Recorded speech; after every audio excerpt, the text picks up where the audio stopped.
Welcome to week 2, Thursday Night Football. I am your host, Bobby Stanley, also known as PropHolliday. We are going over tonight's primetime game between the Buffalo Bills and the Miami Dolphins. But first, my opening monologue. Now, I want to talk about this week's debate. No, I'm just kidding. I was waiting to see if my producer's asshole puckered, and yes, it did. No, we're not going to talk about the debate. We are going to talk about the NFL awards after week 1.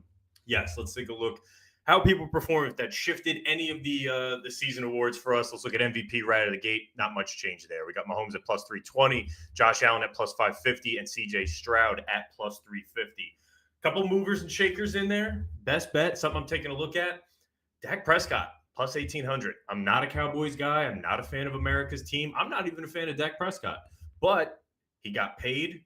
I think he got paid. So there's your storyline right out of the gate. Storyline plays into this. I do think the Cowboys can be a top team in the NFC. That's the other piece of this. Does he finally get his flowers? We've talked about Dak. Is he in the top tier? Is he not in the top tier? Having that conversation right before the season started helps this. And if he can keep growing that, obviously he had an easier week 1 against the Cleveland Browns. But at 18-1, the whispers, I would say, are just starting. So Dak Prescott 18-1. Outside of that, let's see what Josh Allen does tonight. Offensive Player of the Year, Tyreek Hill plus 500. Saquon Barkley makes a big jump, plus 950. Justin Jefferson at plus 1200. Christian McCaffrey down to plus 1300. If his Achilles actually is that bad, they're probably not going to force it. They'll stretch this out for as long as possible, make sure he's rested up and healed for the second half of the season.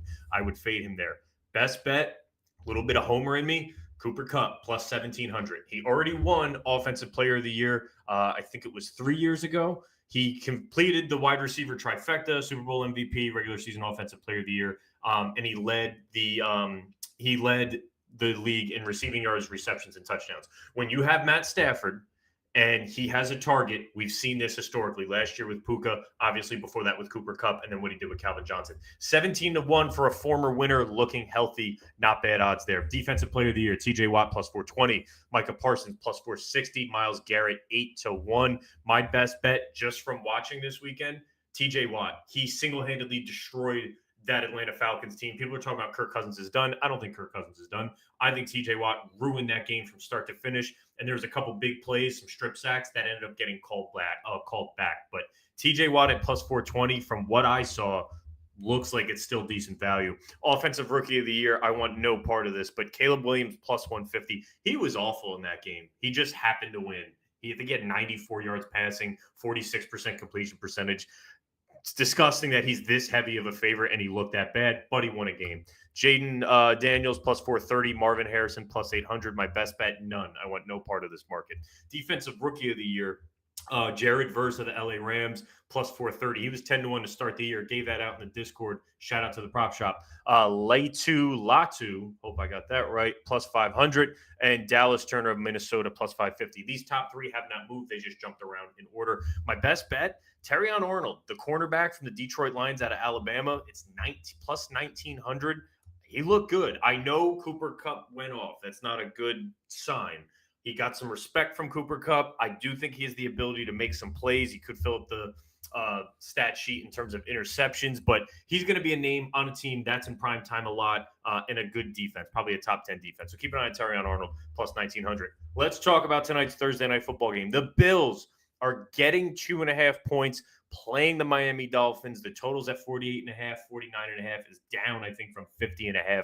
No one can make sense of this. No one can make sense of why the Bills are getting 2.5. We'll talk a little bit more on the history of that. But then Raheem Mostert out. Devon Achane, game time decision. He's going to work on that ankle in the pregame warm-up. Truly a game time decision. So stay glued to your phones if that matters for fantasy or if it has an impact on any of your bets. For the Bills, pretty healthy, minus the fact that Matt Milano and Teron Johnson have been out to start the season. So Achane, optimistic he will play, but he'll see how it feels. If not, Jeff Wilson Jr. is your guy.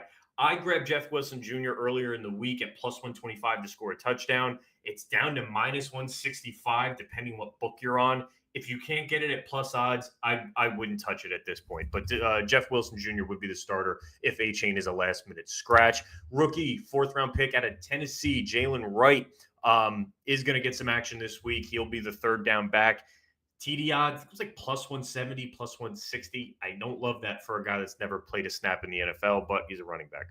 Bills won both matchups last season against Miami, including a Week 17 in primetime victory on the road.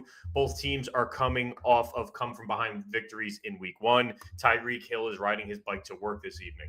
Now, as far as money is concerned, according to senior trader at BetMGM, bettors are all over the Dolphins tonight. A Bills cover is ideal for the sports book. Additionally, we're cheering for anyone except Josh Allen and Tyreek Hill to find the end zone. If you came here expecting me to give you Josh Allen or Tyreek Hill to score a touchdown, came to the wrong spot. That's not who we're looking at tonight, but I know a lot of the public's on that. Josh Allen's never a bad bet, but if it's minus 120, I'm not touching him. Josh Allen, 11-3 record in primetime. This has flooded your Twitter timeline today, I'm sure of it. He has thrown 2 touchdowns in every game he played against the Miami Dolphins, and he is 10-2 straight up against Miami in his career.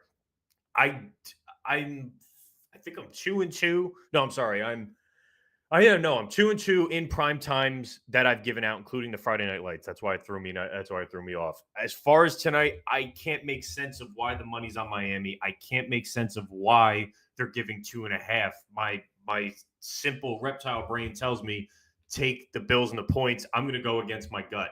Take the Miami Dolphins minus 2.5. No, that's not an official play, but it's where I'm leaning tonight because I just can't make sense of it. Devon Achane, in the 3 times in his short career that he was questionable. In Week 11, he was questionable. He had 2 touches. He re-injured his foot in that game. In Week 15, he had 9 rushes, 3 receptions, 3 targets. In Week 16, 7 rushes, 1 reception, 3 targets. So the 3 games he was questionable in his career did not perform that well. Just something to keep in mind. Let's talk about my plays for tonight and our boy, Dalton Kincaid.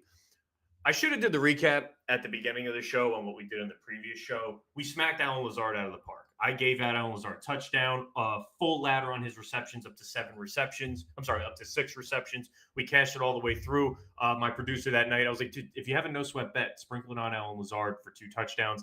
A lot of people cashed on Allen Lazard. Tonight, I'm going to take a similar approach. Obviously, Dalton Kincaid, we're not getting the odds of an Allen Lazard, but I'm taking the approach with the ladder. We're going Dalton Kincaid tonight, over 4.5 receptions at plus 105 for a full unit. I got this at plus 105 over on Bet365. 6+ receptions at plus 215, 7+ receptions at plus 425 for a quarter of a unit. So do that full ladder. You're going 1 unit, a half a unit, a quarter unit. You're fully invested for 1.75. Let's look at why. Kincaid had a dud in his first game, but the raw data was promising. 88% of the snaps, 83% of the routes, 9% of the targets. The targets, meh. But when you look back at his passing downs, if I look at it as far as last week, the Cardinals had a clear focus to take him out of the game. He was quadruple teamed in some instances. They were like, all right, let's let the rookie Keon Coleman and some of the new weapons, Matt Collins, let them beat us. Sure enough, Josh Allen got it done. Curious if that's going to be the case tonight. Last week, Josh Allen threw 23 times, 23 pass attempts. Very Josh Allen, unlike they averaged 33 pass attempts per game last season. So we're expecting an uptick in the passing attempts. I don't think the percent of snaps is going to change. I don't think the percent of routes run is going to change. And I'm getting plus money if you can still find it. But this should still be juiced to the under. I'm rolling with Kincaid on the receptions. He hit this in 1 of 2 against Miami last season. Evan Ingram against Miami last weekend didn't do great. He had 1 reception, but I'm taking that out of the equation. The number 1 target in this offense is Dalton Kincaid. We saw how they were defending him last week. Curious if Miami takes the same approach. He had his big game against Miami last season was 8 targets with 7 receptions. His yards is down to 42.5. He's really a short yardage guy. I do think he has the ability to go over the top of someone, find a soft spot in that defense, but I'm not banking on it. Stay with the receptions, a little bit safer than yards. But that is my favorite play going in is the Kincaid ladder.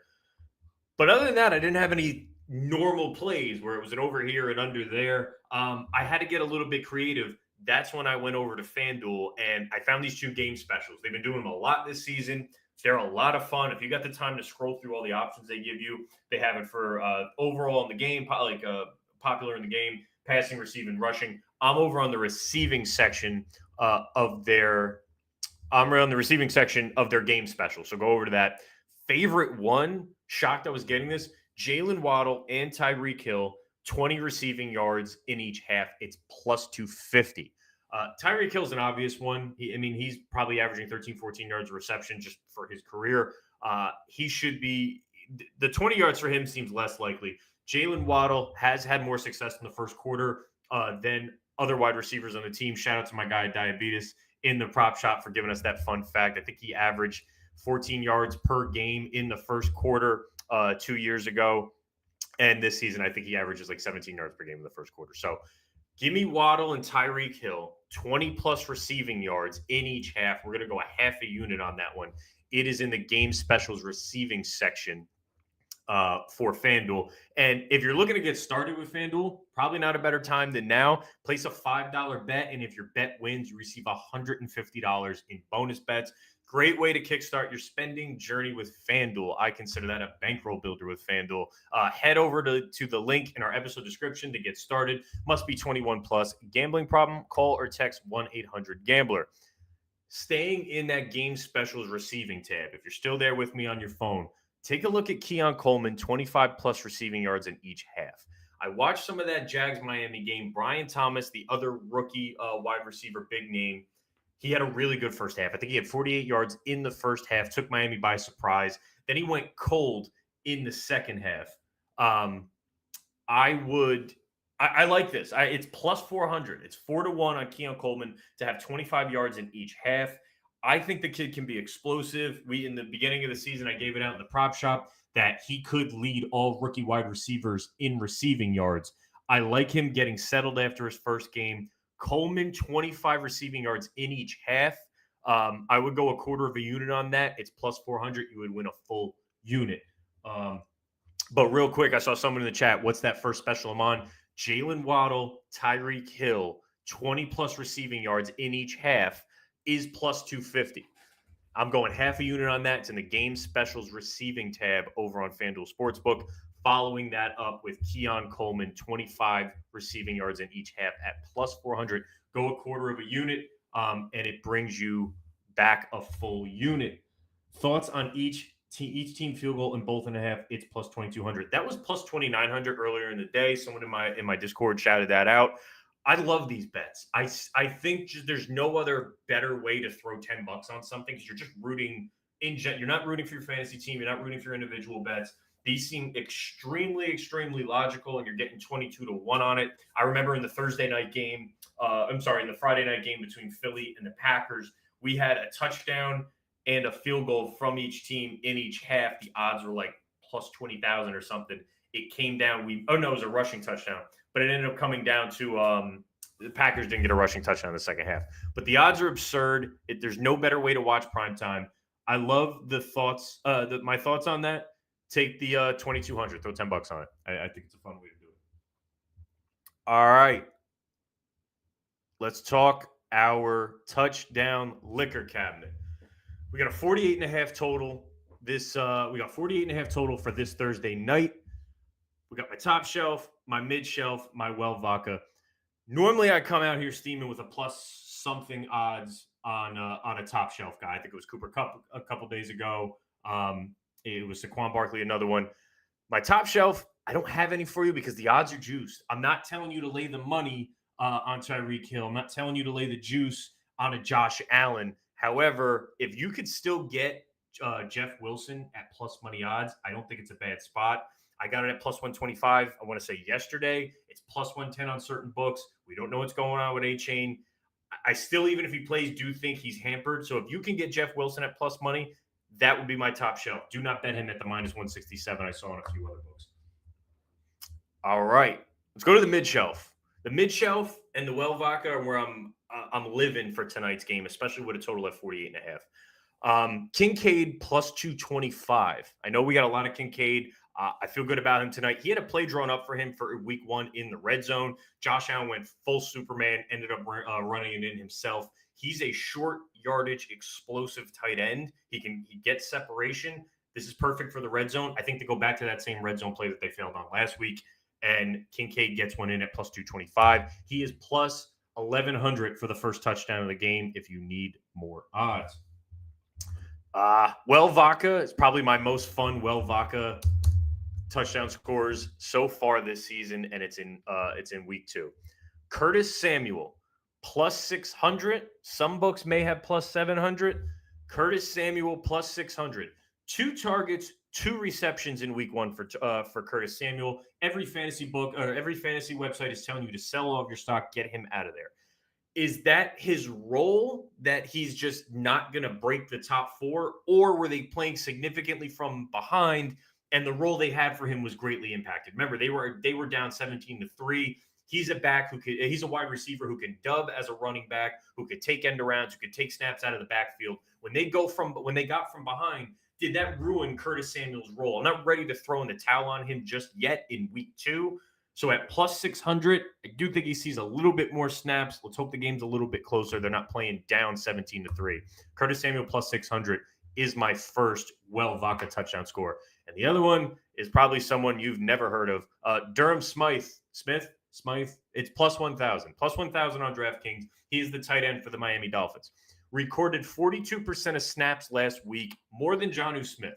He had 3 targets. He didn't haul in 1. He's a blocking tight end. That's his role. But my approach to this is he blocking for a hobbled A-chain? Is he blocking for Wilson or Jalen Wright? Giving them the best chance to succeed, adding them an extra lineman on the edge so that they can get to the edge for a guy like Jalen Wright and Devon A-chain. I think that's a good spot for him. His last touchdown was in 2022. It was in the red zone. It was a 4-yard score. I went back in NFL Pro and watched all of his red zone snaps. He got 2 red zone snaps. It was a red zone situation where he wasn't blocking, and then he peeled off looking for a route. Obviously, Tua didn't look his way. But the fact that they view him in that light and they put him in those situations, I like Smith at plus 1,000. You could do a lot worse. I'm talking 0.1 of a unit. If you're standard unit guy, if you bet $50, throw $5 on this, you get half a unit back. Durham Smythe at plus 1,000. Curtis Samuel at plus 600. Let's get Kincaid in there plus 225. Top shelf, can't get Jeff Wilson at plus money. Don't bet it at all. It's a game time decision. Keep an eye on your phones. Will we ever get Jalen Wright lines, receiving lines? I'd love to see that. Don't know if that's the case. I think A-Chain led the Dolphins in targets last week out of the backfield. If he's no good to go, that's going to be Jalen Wright's role, the rookie 4th rounder. Are we going to get those lines? Keep looking. If we do get them, it's going to be late or it's a live bet situation. Sorry that we do not have the face reveal for JD. I did talk to him at one point that he's considering jumping on the show. He will do the show. Whether he does the face reveal is totally up to him, but he is welcome to be on this show. Pterodactyl, 12 of 12 in career games against the Miami Dolphins, throwing 2+ touchdowns. Yes, I would sprinkle that at plus 108. And if you're looking to build a same game parlay or an odds boost, that is a leg you want to put in there. Guys, we are wrapping up at just about 20 minutes. Thursday Night Football, we are getting the Bills plus 2.5 that no one can understand. Total sitting at 48.5. We got some good value here on Curtis Samuel and Durham Smith. Get those bets in. Best of luck. And I will see you Sunday evening, halftime of the 4 p.m. games to go over Sunday Night Football. Take care, guys.